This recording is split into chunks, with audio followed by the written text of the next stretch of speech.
Bienvenue à toutes et à tous pour cette exploration approfondie. Aujourd'hui, on plonge dans des textes théologiques assez denses, hein. Oui, bonjour. Des textes qui touchent au cœur même de la foi chrétienne, la nature de Jésus-Christ le Fils, la seconde personne de la Trinité. Tout à fait. Et d'ailleurs, une question surgit quasi immédiatement, je pense, à Hébreux 1.3. Le Fils est le rayonnement de la gloire de Dieu et l'empreinte de sa personne. C'est beau, mais qu'est-ce que ça veut dire avant la création, dans l'éternité? Hmm, Est-ce que le Fils est l'essence divine elle-même, comme le Père, ou est-ce qu'il en est plutôt l'image, le reflet, même de toute éternité? c'est exactement ça. C'est la question vertigineuse qui est posée d'emblée dans les documents qu'on examine. Ça nous met vraiment au cœur du mystère. Hmm, Et les textes, ils explorent ça, l'identité du Fils, son lien au Père, et puis surtout les conséquences de son incarnation, le fait qu'il soit devenu créature et ce que ça change pour nous, pour la création. d'accord. Bon, le programme est chargé. Notre but aujourd'hui, c'est de clarifier un peu tout ça, comment c'est présenté dans ces sources, en regardant les différentes perspectives. C'est ça, démêler un peu les fils. Allons-y. Alors, revenons à cette question, essence ou image. Vous disiez qu'il y a deux pistes dans les textes basées sur ces mots, rayonnement, kongche et empreinte ou image, Hyongsong. Oui, alors la première piste, disons, elle suggère que dans l'éternité pure, avant tout, le Fils est l'essence du Père, unité totale. D'accord. Et dans cette vision, l'idée d'image ou de rayonnement, ça n'apparaîtrait qu'avec la création. Pourquoi? Parce que l'essence divine, elle est inaccessible pour nous, créatures finies. Il faudrait donc une image, une manifestation, pour qu'on puisse l'apercevoir. Donc, sans créature, pas besoin d'image, le Fils est l'essence. C'est ça l'idée. Voilà, Ouais, c'est une lecture possible. c'est assez radical sur l'unité. Mais alors, quitte des passages qui semblent distinguer même avant. La deuxième perspective aborde ça, j'imagine. Exactement. La seconde approche, qu'on trouve aussi dans les textes, dit que le Fils est l'image, le rayonnement du Père, et ce, de toute éternité. Ah, d'accord. Il serait comme une sorte de projection, le terme Tuyong est utilisé, de l'essence du Père, le rayonnement de la gloire. Vous voyez, ça implique une certaine distinction avec la source. Hmm. Il manifeste le Père, mais il n'est pas l'essence exactement de la même manière. Il en est l'expression parfaite et éternelle. C'est subtil. Les documents eux-mêmes reconnaissent que si on part du principe que image égale projection, c'est une hypothèse. Mais ils poursuivent quand même pour mieux cerner qui est le Fils. Tout à fait. Et ce qui est intéressant, c'est que peu importe le point de départ sur cette question précise, les sources insistent toutes sur un point non négociable: l'égalité parfaite du Fils et du Père. Ça, c'est la clé. C'est absolument crucial. Parce que, comme le soulignent les textes, si le Fils n'était pas l'égal du Père, son obéissance, sa soumission qu'on voit dans sa vie humaine, ça ne serait pas de l'humilité, ce serait juste une obligation liée à son statut inférieur. Ah oui, je vois. Alors que c'est justement parce qu'il est égal et qu'il choisit librement de s'abaisser, de devenir serviteur, que son obéissance prend une dimension incroyable.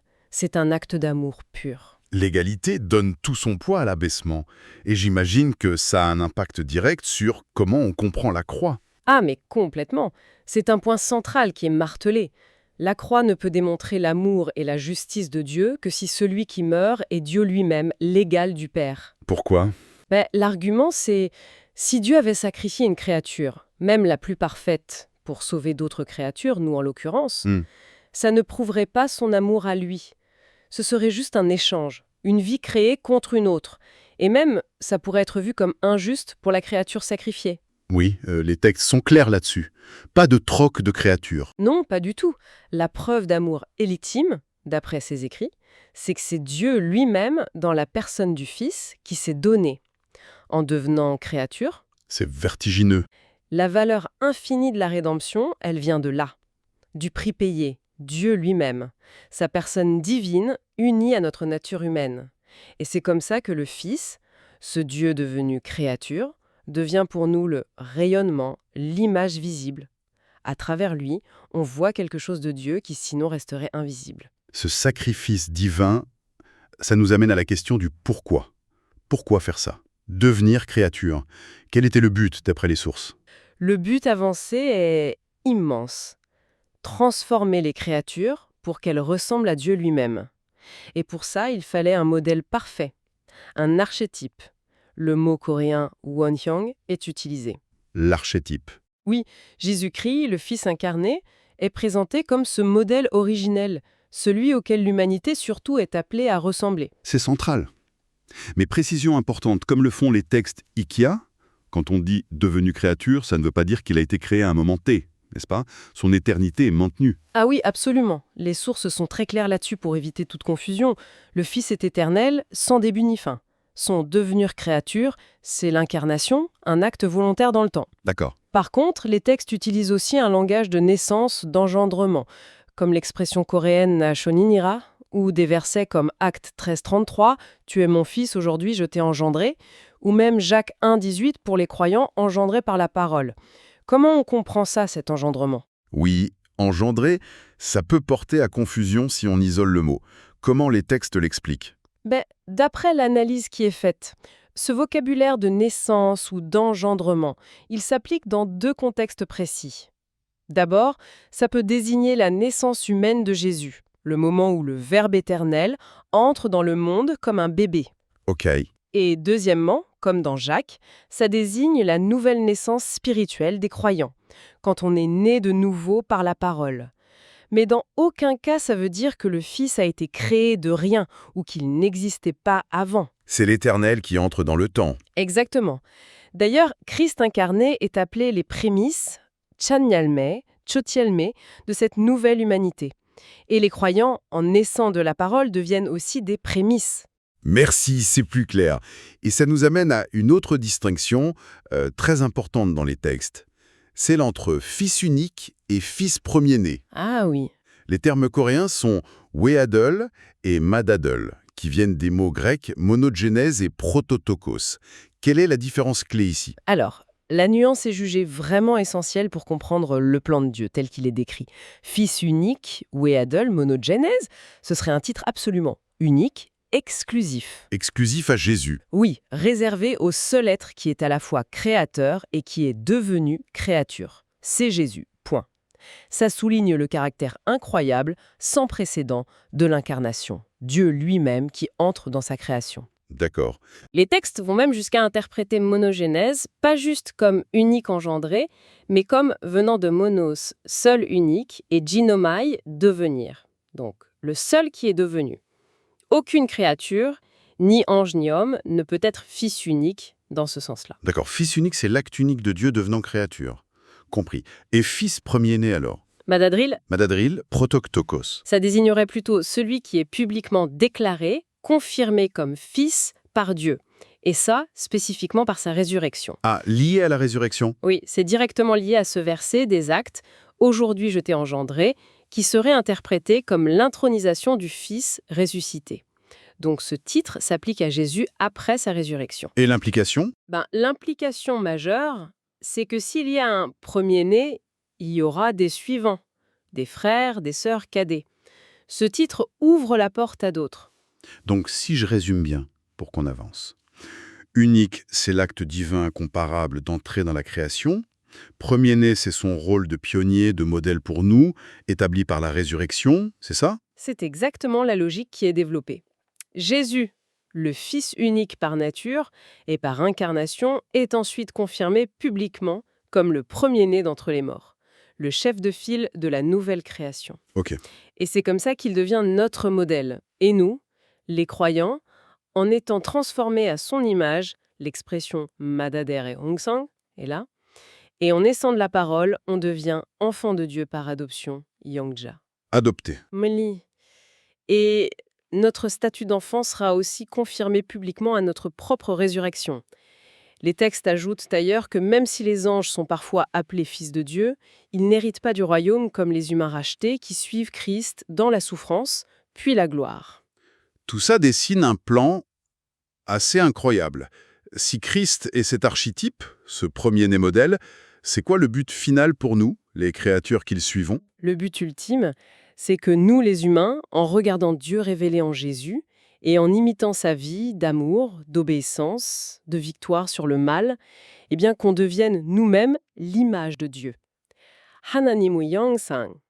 하나님의 형상. Devenir l'image de Dieu. Oui. Atteindre cette image, c'est décrit comme équivalent à plusieurs choses. Ressembler à Christ, naître de la parole, vaincre le péché, ressusciter et être confirmé comme enfant adoptif de Dieu. Pleinement restauré. Et ce n'est pas juste une ressemblance morale, c'est plus profond. Vous avez parlé d'ontologie tout à l'heure. Oui, c'est bien plus profond selon ces textes. C'est atteindre un état où notre libre arbitre est accompli, parfait. La formule coréenne, c'est Chayu Ediga Wansongdwen Pijomul. Jayu Ijiga Wansongdwen Pijomul. Accomplissement du libre arbitre, qu'est-ce que ça veut dire concrètement?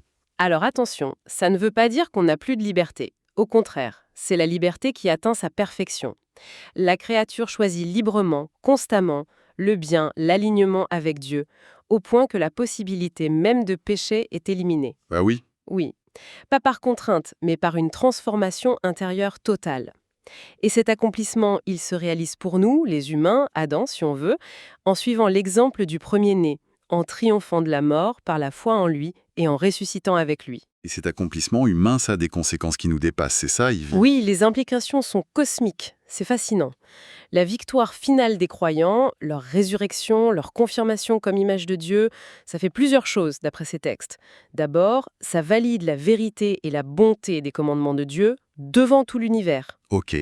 Ensuite, ça démontre de façon définitive l'amour et la sagesse de Dieu dans son plan.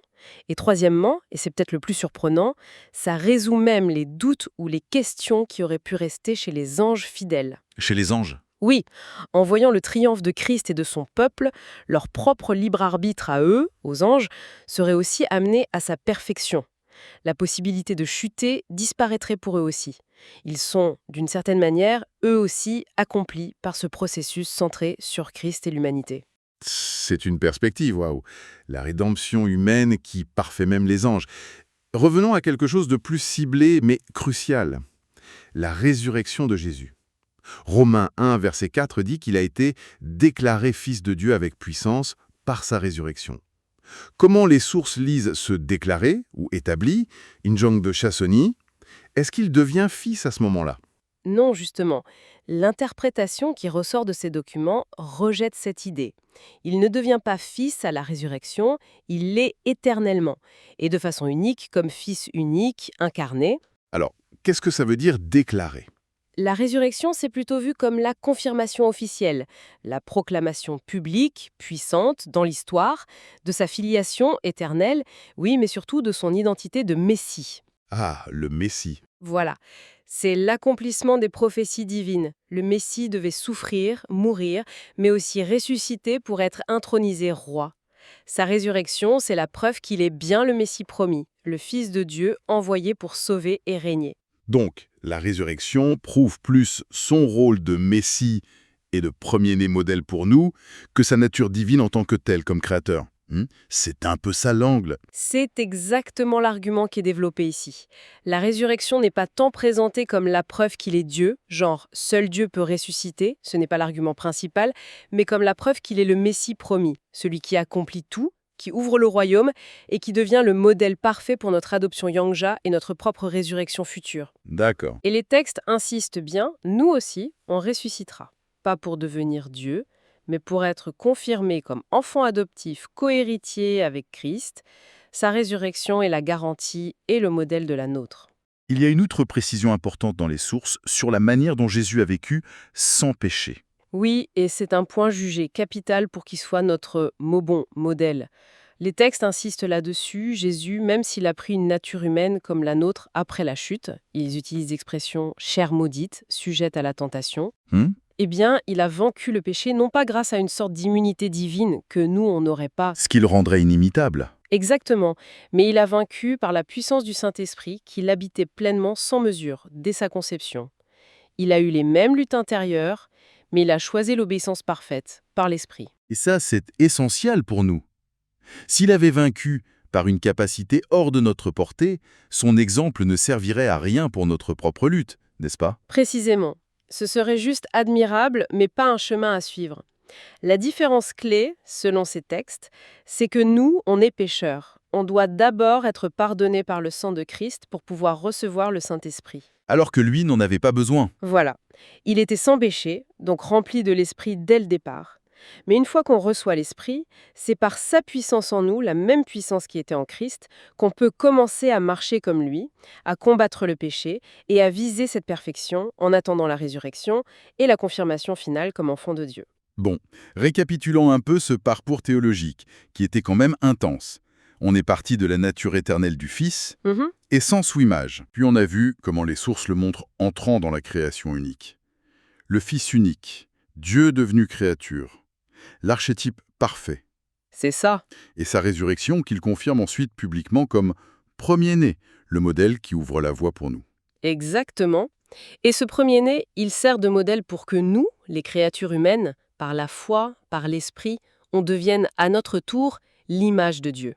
Un statut rendu possible par l'adoption en Christ et qui sera complet à la résurrection avec cette liberté parfaite, cette impossibilité de pécher à nouveau. Alors, après tout ça, après avoir exploré cette idée assez complexe des sources, quelles pensées, quelles questions ça nous laisse pour continuer à réfléchir? Si le Fils, en devenant cet archétype dans le temps et l'espace Fils unique puis premier-né, a pour rôle de modeler la création à l'image de Dieu, Oui. est-ce que cette dynamique qu'on voit dans l'histoire entre l'archétype divin et sa manifestation dans le créé, est-ce que ça pourrait nous donner une petite lueur, une sorte d'analogie pour mieux saisir les relations éternelles au sein même de la Trinité avant la création? Ah, intéressant. Autrement dit, est-ce que la façon dont Dieu agit dans le temps nous révèle quelque chose de ce qu'il est en lui-même éternellement? Ça nous ramène à la question de l'essence et de l'image, mais peut-être sous un autre angle, en la laissant ouverte, bien sûr, à la contemplation du mystère.